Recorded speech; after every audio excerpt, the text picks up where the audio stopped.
সুধী দর্শক মণ্ডলী, উন্নয়নে পিকেএসএফ অনুষ্ঠানে আপনাদেরকে স্বাগত জানাচ্ছি। প্রতি রবিবারের মতো আজকেও পল্লীকর্মশাক ফাউন্ডেশনের সহযোগী সংস্থাদের কোনো কার্যক্রম নিয়ে আলোচনা করব। সুধী দর্শক মণ্ডলী, আজকে আলোচনার জন্য আমাদের স্টুডিওতে উপস্থিত রয়েছে টিএমএসএস এর উপনির্বাহী পরিচালক জনাব মোহাম্মদ আব্দুল কাদের, এবং আমাদের সাথে আরও রয়েছে আরআরএফ এর পরিচালক ঋণ জনাব পঙ্কজ কুমার সরকার। আপনাদেরকে স্বাগত জানাচ্ছি। সুধী দর্শক মণ্ডলী, অতিথিদের সাথে আলোচনার পূর্বে আমরা একটি প্রতিবেদন দেখব। প্রতিবেদনটি দেখার আমন্ত্রণ জানাচ্ছি।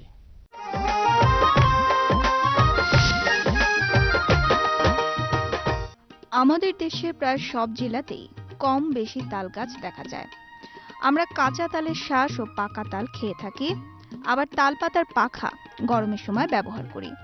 এ তালপাতার ডাঁটার আঁশ ব্যবহার করে বগুড়া জেলার দুপচাঁপিয়া থানার লাফাপাড়ায় পিকেএসএফ এর সহযোগী সংস্থার আর্থিক সহায়তা নিয়ে শত শত মহিলা হস্তশিল্প পণ্য তৈরি করছে। এমনই একজন হলেন লাফিজা বেগম। তিনি অতি দরিদ্রদের একজন ছিলেন। স্বামীর আয়ে সংসার চলত না, খেয়ে না খেয়ে দিন কাটাতে হতো। এই গ্রামের মহিলাদের স্থানীয়ভাবে কোনো কাজ করে আয় করার সুযোগও ছিল না। নিজের ও সন্তানের মুখের আহার জোগানোর জন্য মানুষের দাঁড়ে দাঁড়ে ঘুরে ঘুরে নিরুপায় হয়ে ৮ বছর আগে পিকেএসএফ এর সহযোগী সংস্থা থেকে তালপাতার আঁশের পণ্য তৈরির প্রশিক্ষণ নেন। প্রশিক্ষণ শেষে পিকেএসএফ এর সহযোগী সংস্থা থেকে আর্থিক সহায়তা নিয়ে শুরু করেন তালের আঁশের পণ্য তৈরি। দৃষ্টিনন্দন সব পণ্য তৈরি করে বিক্রি করতে লাগলেন। তার সংসারের অভাবও দূর হতে লাগলো। তারপর আর লাফিজা বেগমকে পিছনে ফিরে তাকাতে হয়নি। তার প্রস্তুতকৃত পণ্যের চাহিদা বাড়তে থাকে এবং ঢাকা থেকে অর্ডার আসতে থাকে। তিনি তখন সিদ্ধান্ত নেন নিজে গ্রামের দুস্থ মহিলাদের কাজ শিখিয়ে কাজে লাগাবেন।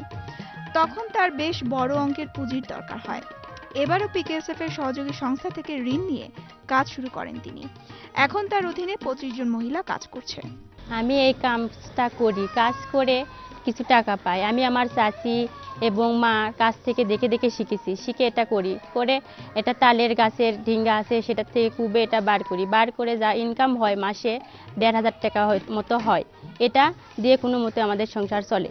সংসারের সব কাজকর্ম করে এর ফাঁকে এটা বুনাই, কোনো অসুবিধা হয় না। সংসারের অসুবিধা হয় না, আমার কাছেরও কোনো অসুবিধা হয় না। তিনি তাদের প্রয়োজনীয় কাঁচামাল সরবরাহ করেন এবং তাদের প্রস্তুতকৃত পণ্য ন্যায্য মূল্যে কিনে নিয়ে ঢাকায় সরবরাহ করছেন। এক সময়ের অতি দরিদ্র লাফিজা বেগম আজ অর্থনৈতিকভাবে সচ্ছল। তিনি শুধু সচ্ছলই নন, গ্রামের আরো 25 জন মহিলার কাজের সুযোগ সৃষ্টি করে হয়েছেন অনুকরণীয় একজন। আমি এইচডিএমে কাজ শিখেছি আজ ৮ বছর হলে। আমি এখান থেকে অনেক কিছু উন্নতি করছি, আবার অনেক সদস্য এই কাজকে শিখাচ্ছি। আমরা সবাই মিলে এক জায়গায় কাজ করি। এই কাজ করে আমরা অনেক উন্নতি হয়েছি, মেয়ে বিয়ে দিয়েছি, সংসারের অনেক উন্নতি হয়েছে, বাড়িঘর সারা করেছি। আগে ছিল খোলা চাল, এখন টিন দিয়েছি।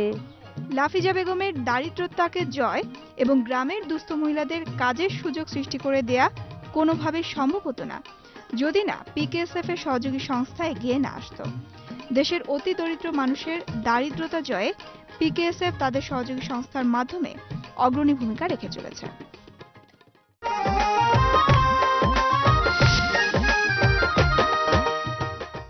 সুধী দর্শক মণ্ডলী, আমরা প্রতিবেদনটি দেখলাম কিভাবে একজন লাফিজা বেগম অতি দরিদ্র জনগোষ্ঠী থেকে একজন ক্ষুদ্র উদ্যোক্তায় রূপান্তর হয়েছে। আর এই কাজের জন্য যারা লাফিজা বেগমকে সাহায্য করেছে, সহযোগিতা করেছে, তারা হচ্ছেন আমাদের বগুড়ার যে সহযোগী সংস্থা টিএমএসএস এর উপনির্বাহী পরিচালক জনাব আব্দুল কাদের। আমি প্রথমেই জানতে চাইব যে আজকে যে লাফিজা বেগমের প্রতিবেদনটি দেখলাম, এই ধরনের লাফিজা বেগম আপনাদের প্রতিষ্ঠানে কতজন রয়েছে? আমরা পিকেএসএফ এর সহযোগী সংগঠন হিসেবে ৮০ দশক থেকে কাজ শুরু করি এবং ১৯৯০ সালে পিকেএসএফ এর সম্পৃক্ততায় প্রথমে আমরা আলটাপোর প্রোগ্রাম দিয়ে শুরু করি, যাদের হতদরিদ্র তাদেরকে আপনার এই ঋণ কর্মসূচি। বর্তমানে আমাদের প্রায় ১ লক্ষ হতদরিদ্র পরিবার সম্পৃক্ত এবং লাফিজা বেগমের মতো এই হস্তশিল্পর কাজ করে আপনার শত শত লোক স্বাবলম্বী হয়েছে। আচ্ছা, এখানে কিন্তু একটি বিডিএস, বিজনেস ডেভেলপমেন্ট সার্ভিসের দরকার আছে, কারণ সে এখন এক উদ্যোক্তায় পরিণত হয়েছে। তো এই সহযোগিতাগুলো টিএমএসএস থেকে কিভাবে দেওয়া হচ্ছে? আমি যদি বলি, লাফিজা বেগম প্রথম পর্যায়ে আলতাপুর সদস্য ছিলেন, উনি কিন্তু প্রথম পর্যায়ে 5,000 টাকা ঋণ গ্রহণ করেছেন। আস্তে আস্তে আপনার উনি বর্তমানে এখন 1 লক্ষ টাকা ঋণ গ্রহণ করেছেন। কারণ আমরা আপনার 10,000 থেকে শুরু করে 10,000 টাকা থেকে আমরা 10 লক্ষ টাকা এখন ঋণ দিচ্ছি। আমরা যে প্রশিক্ষণ দিয়েছি আলতাপুর যারা, তাদের 60% লোককে আপনার এই বিভিন্ন আয়মূলক কর্মসূচি, হস্তশিল্পের বিভিন্ন ধরনের আপনার হস্তশিল্পে প্রশিক্ষণ প্রদান করা হয়েছে, যার প্রেক্ষিতে প্রশিক্ষণের পরে তাদের হাতে পুঁজি দেওয়া হয়েছে এবং এখন তারা বলতে গেলে হাজার হাজার আপনার আলতাপুর সদস্য স্বনির্ভর হয়েছে। তারা মাসে আপনার অনেকেই আছে 3 থেকে 5,000 টাকা ইনকাম করছে, এটা তাদের নিড আয়, এবং গ্রামে বসে আর কি। এই যে এটা করার ফলে মহিলারা কিন্তু পরিবারে ক্ষমতায়ন হয়েছে, পরিবারে তাদের সিদ্ধান্ত গ্রহণের ক্ষমতা এখন আসছে। ইভেন আমি কি বলবো যে পরিবারে তারা যে সমাদৃত হচ্ছে এবং মহিলারা পরিবারের স্বাচ্ছন্দ্য ফিল করছে, যেটা টিএমএসএস এর লক্ষ্যই ছিল যে মহিলাদের আর্থসামাজিক অবস্থার উন্নয়ন করা এবং ক্ষমতায়ন করা। জনাব পঙ্কজ কুমার সরকার, আমি আপনার কাছে জানতে চাইবো যে এই যে লাফিজা বেগমের যে প্রতিবেদন দেখলাম এবং লাফিজা বেগমের যে উন্নয়নটা, আপনাদের প্রতিষ্ঠান ঠিক এরকম তো নিশ্চয়ই লাফিজা বেগম না হোক অন্য কোনো লাফিজা বেগম রয়েছে, অবশ্যই সে বিষয়ে যদি আমাদেরকে একটু বলেন। পল্লী কর্মসহায়ক ফাউন্ডেশন পিকেএসএফ এর আর্থিক সহযোগিতায় রোয়ারি কনস্ট্রাকশন ফাউন্ডেশন আরআরএফ 1992 সাল থেকে গ্রামীণ দরিদ্র জনগোষ্ঠীর আর্থসামাজিক উন্নয়নের লক্ষ্যে কাজ করছে। বর্তমানে সংস্থা 119টি শাখা অফিসের মাধ্যমে 1,91,000 সদস্য, গরিব সদস্যদেরকে ঋণ সহযোগিতা দিয়ে আসছে। আজকে যে প্রতিবেদনটা আমি দেখলাম লাফিজা বেগম, এই লাফিজা বেগমের ন্যায় আমাদের অনেক হস্তশিল্প রয়েছে। তার মধ্যে বলা যায় যে নারকেলের ছোবলা দিয়ে পাখির বাসা তৈরি, বাবুই পাখির বাসা তৈরি, যে আমাদের এলাকায় দেখা গেছে অনেক গ্রাম রয়েছে, বিশেষ করে যশোর সদর উপজেলাতে 3টি গ্রামে, সীতারামপুর, কচুয়া এবং চাউলিয়া গ্রামে সমাজে পিছিয়ে পড়া দরিদ্র জনগোষ্ঠী, বিশেষ করে নারীরা এই পাখির বাসা তৈরি করছে। স্থানীয় মানে কি 3টি গ্রামের সবাই এই কাজই করছে? 3টি গ্রামের 150 পরিবার, যারা সমাজে যে পরিবারগুলো কোনো জায়গায় কাজ করার সুযোগ ছিল না, তারা নিজেরাই উদ্যোক্তা।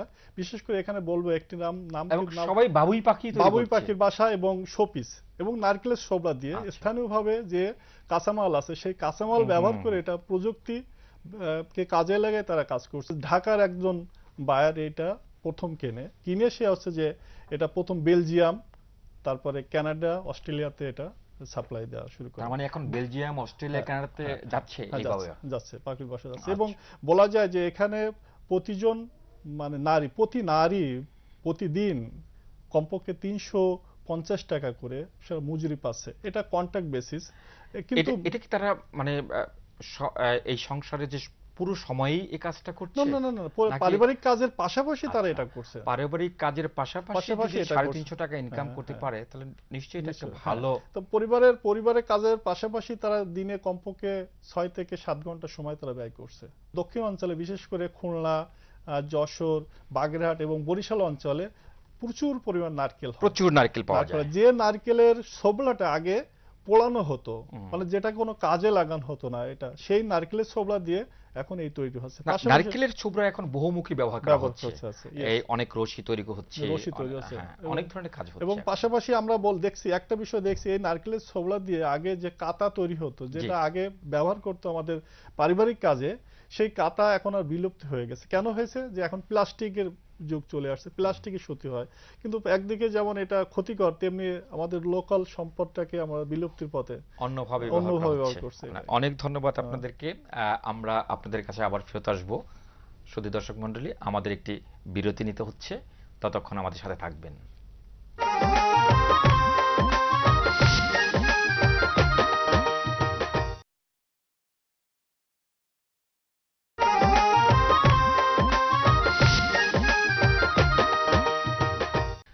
সুধী দর্শক মণ্ডলী, এতক্ষণ আমাদের সাথে থাকার জন্য ধন্যবাদ। বিরতিতে যাওয়ার পূর্বে আমরা আলোচনা করছিলাম কিভাবে বাবুই পাখির বাসা আমাদের ইউরোপ, অস্ট্রেলিয়াতে রপ্তানি হচ্ছে।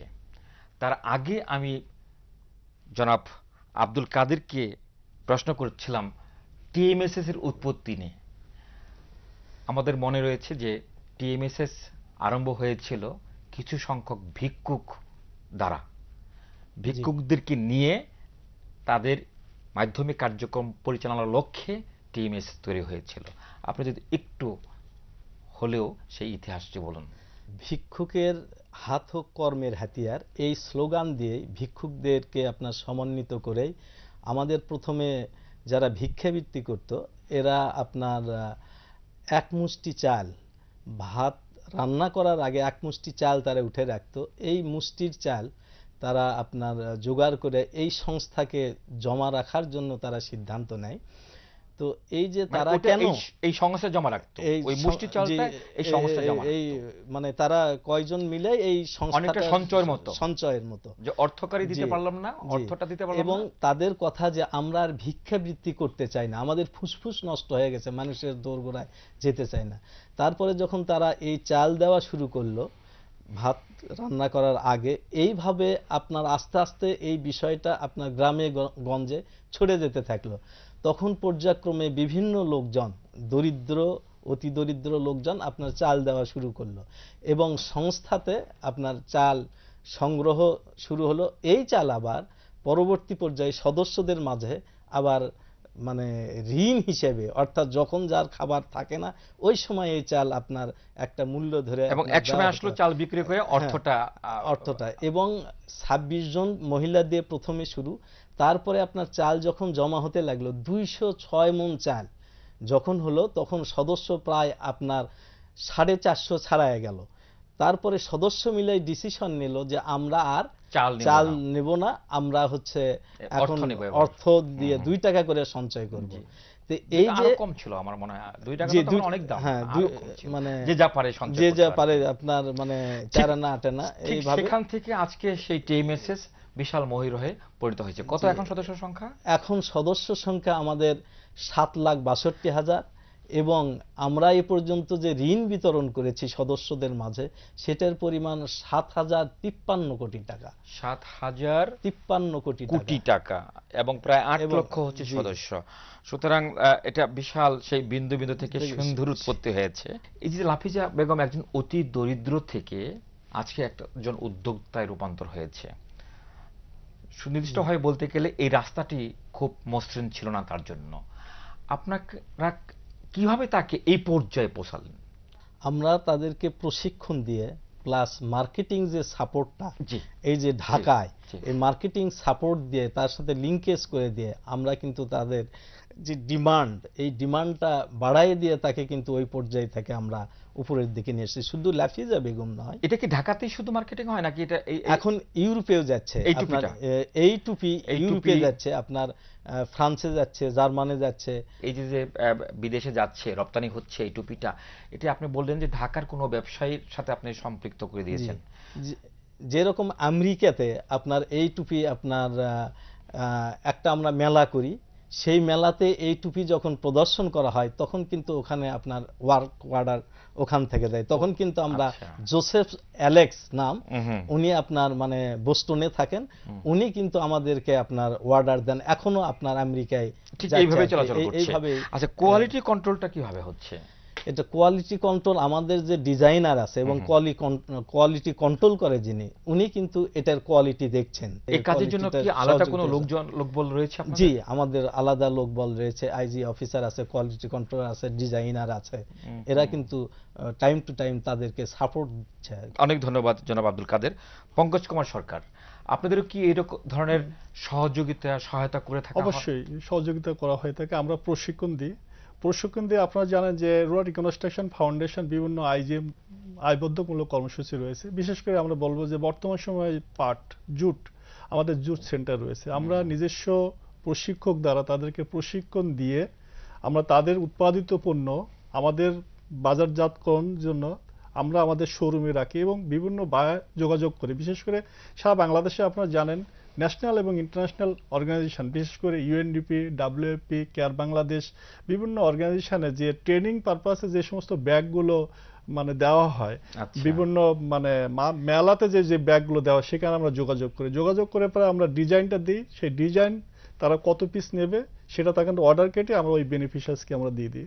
এইভাবে আমরা মার্কেটিং এর জন্য আমরা কাজ করে থাকি। এর জন্য আমাদের এটার জন্য কি আলাদা কোনো বিভাগ রয়েছে? না, আমাদের লোকবল রয়েছে, আমাদের আলাদা লোকবল রয়েছে, আমাদের নিজস্ব হ্যান্ডিক্রাফটস এর উপরে নিজস্ব আমাদের শোরুম রয়েছে এবং নিজস্ব কারখানা রয়েছে। এই শোরুমটা কোথায়? এটা যশোরে। এবং পাশাপাশি এটা ছাড়াও আপনারা জানেন যে যশোরে হস্তশিল্পে বিশেষ করে নকশিকাঁথা একটা ইতিহাস রয়েছে। হ্যাঁ, ইতিহাস রয়েছে। এই নকশিকাঁথা কিন্তু আমাদের অনেক পরিবারের সদস্যরা করে। আপনারা জানেন যে যশোরের সেলাই, যশোরের হাতের কাজের একটা সারা বাংলাদেশ ব্যাপী এটার একটা সুনাম রয়েছে। আমরা সেই আমাদের যে উপকারভোগী রয়েছে সেই সমস্ত উপকারভোগীদেরকে আমরা এটার ব্যাপারে প্রশিক্ষণ দিয়েছি, আরো কিভাবে এটা মানে বর্তমান সময় উপযোগী সম্প্রসারণ কিভাবে করা যায় সেটা আমরা চেষ্টা করি। আপনাদেরও কি শোরুম রয়েছে? জি, আমাদের হস্তশিল্প প্লাস আপনার হাতের কাজের যে শোরুম রয়েছে এবং এখানে কিন্তু হাজার হাজার লোক আপনার কর্মসংস্থান হয়েছে। যেরকম আমাদের পাঞ্জাবি তৈরি করছে মহিলারা, তারপরে আপনার নকশিকাঁথা তৈরি করছে, কুশন কভার তৈরি করেছে, হ্যাঁ নিজস্ব ব্র্যান্ডের আওতায়, তারা উৎপাদন ব্র্যান্ডের নাম দিয়েছেন উৎপাদন। আমাদের হ্যান্ডিক্রাফটের ডিজাইনার আছে, কোয়ালিটি কন্ট্রোল আছে। লাফিজা বেগম যে কাজটা করছে এটা একটু ব্যতিক্রম, এবং এটা ব্যতিক্রম এই অর্থে যে এইটার মার্কেটিংটা বাংলাদেশে খুব একটা বেশি হচ্ছে না। কারণ আমি দেখি না রাস্তাঘাটে তালের টুপি, কিছু কিছু মসজিদে বোধ হয় এই তালের টুপি ব্যবহার করা হয় নামাজের সময়, কিন্তু হেড যেটা সাহেবি হেড যেটা আমরা দেখলাম এটা বাংলাদেশে ব্যবহার করা হয় না, এটা বিদেশে যাচ্ছে। এইরকম পণ্য, এরকম দ্রব্য কি আরো উল্লেখ করতে পারবেন যেগুলো দেশের বাইরে যাচ্ছে? আমাদের হাতের কাজের যে আপনার পোশাকগুলো এগুলো কিন্তু বাইরে যাচ্ছে, আমেরিকাতে এবং তারপরে আপনার ইউরোপে এগুলো যাচ্ছে। আমরা বিভিন্ন সময় মেলা করছি, মেলাতে আমরা অর্ডার পাচ্ছি, সেগুলো কিন্তু আবার এখান থেকে আমরা ট্রান্সপোর্ট পাঠাচ্ছি, আপনার এটাও বিদেশে যাচ্ছে আমাদের। আবার আমাদের ফিরতে হয় লাফিজা বেগমের প্রতিবেদনে। সেটা হচ্ছে যে এক সময় অতি দরিদ্র লাফিজা বেগম ঠিকমতো খেতে পারত না, নিজেই বলেছে তার ঘর ছিল না, ঘরে চাল ছিল না। সেখান থেকে তার উন্নয়নটা এমন পর্যায়ে এসেছে যে এখন সে 25 জন ঠিক ওই গ্রামের নিজের অভাব পূরণ করে আরো 25টা পরিবারের ভার সে গ্রহণ করেছে। এই যে শুধু নিজে বাঁচা না, সবাইকে নিয়ে বাঁচার যে মানবতা বোধ, এটা কি এই ধরনের উদাহরণ কি আরো দিতে পারবেন আপনারা? অবশ্যই পারবো। আপনারা জানেন যে যশোরের খেজুর গাছের পাতা, যেটা আমরা বলি সেটের কাজ, এবং লোকাল খড় বিক্রি হয়, খড় এবং খেজুরের পাতা দিয়ে শোপিস তৈরি হয়। এই শোপিস আমরা তৈরি করে এবং যারা এর উদ্যোক্তা, এর সাথে তৈরির থেকে শুরু করে বাজারজাত পর্যন্ত এটা ইটালিতে যাচ্ছে এবং যশোর এলাকায় বিশেষ করে ঝিগুরগাছা উপজেলাতে এগুলো তৈরি হচ্ছে। এবং বলা যায় যে অধিকাংশ পরিবার তারা দৈনন্দিন তাদের পারিবারিক কাজ শেষ করে তারা এটা করছে এবং প্রতিদিন তাদের 100 টাকা মজুরি তারা পাচ্ছে। এবং এখানে শত শত অতি দরিদ্র জনগোষ্ঠী সম্পৃক্ত। আমাদের যেটা প্রত্যাশা পল্লী কর্মসহায়ক ফাউন্ডেশনে, যে একটি পরিবারে যদি অর্থনৈতিক উন্নয়নের পাশাপাশি তাদের যে সামাজিক উন্নয়ন, বিশেষ করে শিক্ষা, স্বাস্থ্য, এই বিষয়গুলো, যেমন ইতিমধ্যেই সহযোগী সংস্থা তাদের দাতা সংস্থার আর্থিক সহযোগিতায় বিভিন্ন দাতা সংস্থা, আন্তর্জাতিক দাতা সংস্থার সহযোগিতা কার্যক্রমগুলো পরিচালনা করছে, ওই উপকারভোগীদের মাঝে আমরা চেষ্টা করি সবসময় সামগ্রিক উন্নয়নের জন্য কাজ করা। এবং আমরা প্রথম আমাদের শুরু হচ্ছে যে দরিদ্র পরিবার, সেই দরিদ্র পরিবারের স্বাস্থ্য, শিক্ষা, মানবাধিকার বিষয়গুলোকে বিবেচনায় এনে কাজ করা। একসাথে করলে আপনার এই দারিদ্র্য বিমোচনের কাজটা ত্বরান্বিত হবে। অনেক ধন্যবাদ। আজকে আমাদের আর সময় নেই, আমাদের এখানে শেষ করতে হচ্ছে। আপনাদেরকে ধন্যবাদ আমাদের স্টুডিওতে এসে আলোচনায় অংশগ্রহণের জন্য। শুধু দর্শক মণ্ডলী, বাংলাদেশের প্রত্যেক গ্রামেই আমরা এই লাফিজা বেগমদের সন্ধান পাব। প্রতিটি গ্রামেই এইরকম উদ্যোক্তা পল্লী কর্মসহায়ক ফাউন্ডেশনের সহযোগী সংস্থা রয়েছে এবং তারা যদি একটু চেষ্টা করে তাহলে এই লাফিসা বেগমদের জীবনযাত্রা পরিবর্তন করে দিতে পারে। শুধু এই লাফিসা বেগম না, লাফিসা বেগমদের সাথে সম্পৃক্ত রয়েছে ওই এলাকায় আরো অনেক দরিদ্র মানুষ। আমরা আশা করি আমাদের সম্মিলিত প্রচেষ্টায় এই লাফিসা বেগমদের দারিদ্র দূরীকরণের কাজ ত্বরান্বিত করবে পিকেএসএফ এবং তার সহযোগী সংস্থা বৃন্দ। শুধু দর্শক মণ্ডলী, আজকের অনুষ্ঠান এখানে শেষ করছি। আগামী রোববার এই অনুষ্ঠান দেখার আমন্ত্রণ রইল।